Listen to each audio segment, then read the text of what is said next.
Welcome back. Back with us today is Dr. Reagan Tilley, functional family physician. Welcome back, Dr. Tilley. Hi, Jessica. So glad to be back with you. I'm so glad you're here. We talk a lot about the work that you're doing where you look at the whole person in functional medicine for the root cause, and you do a lot of work with people who have experienced trauma. Yes. So we had spoken off camera a little bit about how that can impact relationships or end up having you stuck in relationship. And I'd love to have you speak with our audience about what you've spoken with me about. Of course. I find that oftentimes a lot of our pathology has to do with the relationships we're in. And it's either past relationships or current relationships. So one of the questions that I do ask over time as I get to know my patients or the members in my program is, how do you feel your support system is? Do you have a good relationship? Do you feel like you have a friend group that's strong? Do you have a supportive spouse or partner? And you can usually tell when somebody's like, it's fine, it's okay. And that tells me this is where we need to do some work. And what I have found through the years is that when we are creating relationship with other people, when we are meeting our partner or spouse, or we're trying to find our friend group, a lot of it has to do with the way we feel about ourselves and also about how we were perceived when we were children. So one of the things that I find extremely revealing is this the first time you've been in a relationship like this? Or do you have a pattern? Like, do you keep having the same thing happen time after time? And it doesn't always have to be like a romantic relationship. You can be in a job that it seems like I have this pattern. I go in, I work really hard, I really get along with my coworkers, then it seems like everybody turns on me. Or, it's the boyfriend cycling or the girlfriend cycling where, it's really great at first and then there's always something wrong with them. Like, they won't tell me they love me, or they say I love you right from the beginning and I just can't, right? So there's these toxic cycles that we go through. And when we look at why do we continue to do that, it comes back to, what are we trying to heal? What piece are we trying to fill? What are we missing? And sometimes we only have had bad examples. We've seen abusive parents or alcoholic parents, and it's one of those situations where it's not a very great education on what to look for in a partner, right? So we just do the best we can.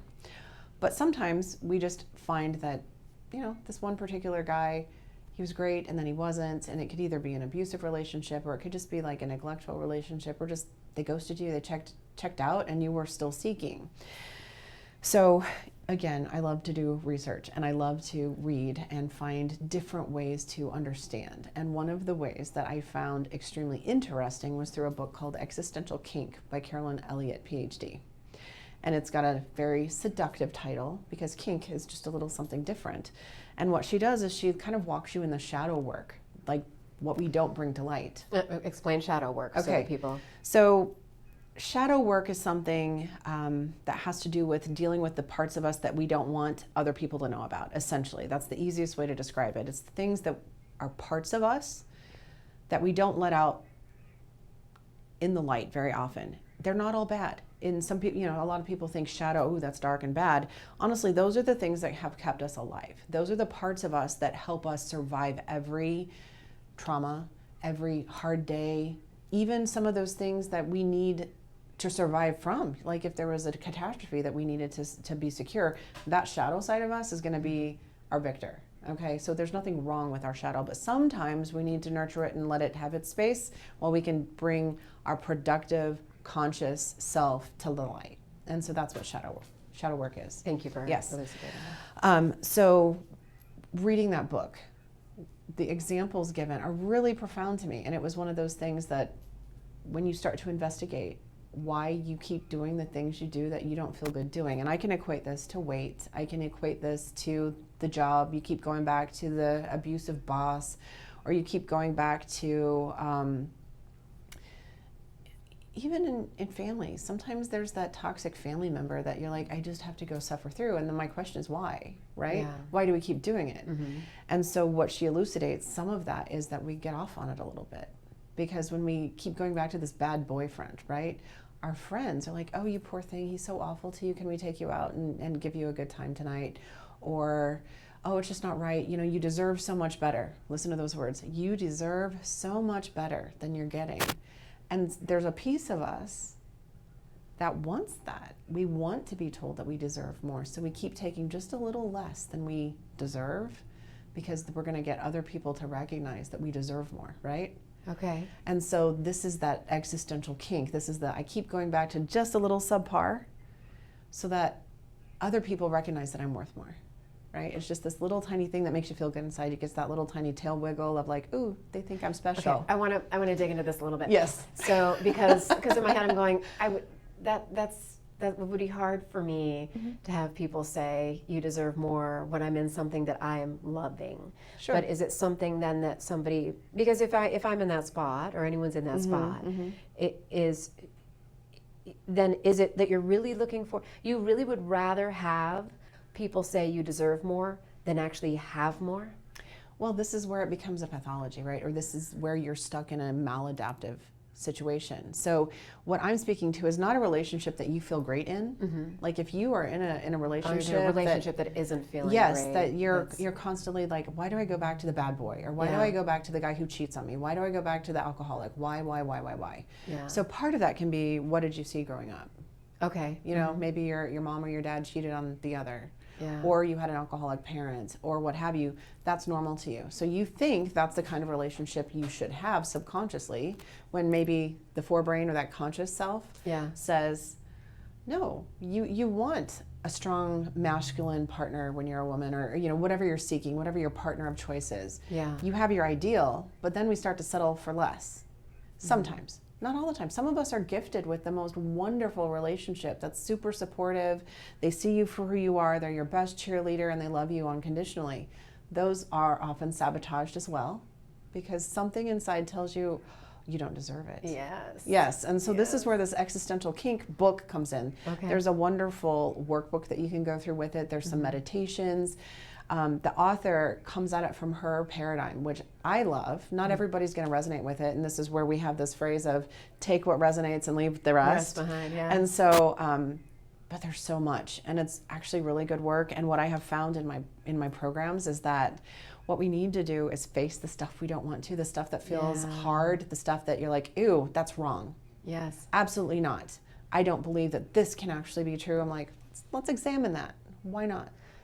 And so this is where I kind of ask people to stretch, and we're going to push into some of the uncomfortable. This isn't going and reliving trauma. What this is let's explore that feeling. Let's explore this emotion that you have with this. And how does it feel in your body? Yeah. How do you feel when you put yourself on this side versus that side?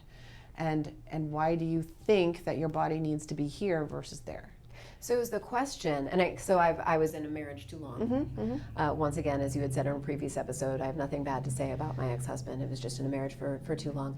And I did a lot of this work, and that is how I ended up finding my way out, because it wasn't what served either of us in that space. And we'll just leave it at that. So I can see that, getting in that space and being stuck. So what we're looking at is really when you're stuck in something and you're not sure if it's we just kind of become imprisoned by that space, or and that's where we numb out. Right. And just become, this is my day to day, and that can impact our health. 100%. And I truly believe when we start looking at that is women have far more autoimmune disease than men. Okay. And what I think that is that we suppress our desires, opinions, and needs in order to nurture the other people in our life. Children, spouse, parents, in-laws, friends, all of that.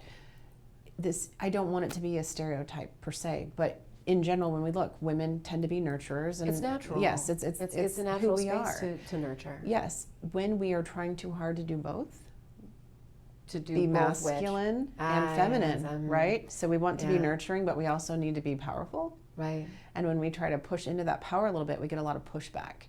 And when we aren't able to or can't articulate it or choose to suppress some of those things, that's where pathology and illness comes from. I'm 100% certain my previous job and previous life, I suffered from lupus. And I had incapacitating pain on a daily basis. It would wake me up from my sleep. And when I went through the spiritual healing, when I went through some meditation, when I went through some examination of these emotional things that I was suppressing and not allowing myself to express, when I did that work, my pain disappeared. It wasn't a drug that did it. Yeah. It wasn't a physical therapist that didn't. It wasn't even a mental health specialist that did it. It was my spiritual work. So I dug really deep into who I am and what I need to express fully in my relationship.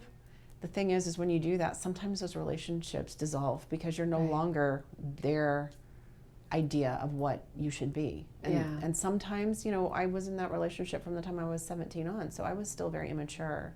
And when I realized at 42, I was still feeling like that 17-year-old inside and not being recognized as a powerful woman who is a mother and a physician and running the house. That was a big deal to me to recognize that. And again, this isn't to speak negatively of my ex-husband at all. We just were not in the same space any longer. And I couldn't be who he needed. And he wasn't who I needed anymore. And I know it can be scary when we look at, are we going to remove ourselves from this, or are we going to do this work on ourselves, knowing full well that it might alter or shift the relationship that we're in, and that can be a challenge. Thank you so much for being with us again today, Dr. Tilley. Join us again next week. We'll be here. Please let everyone know how they can find you. www.wholehealthmhk.com. Thank you so much. That's easy. That's wonderful. And I know you have a quantum metabolic reset program at quantummetabolicreset.com as well for people to help lose weight and address some of these issues for themselves too. Body, mind, and spirit weight. That's all wonderful. of it. That's great. Well, thank you so much. I'll see you next week. And thank you for watching. Come back after these messages for our next guest.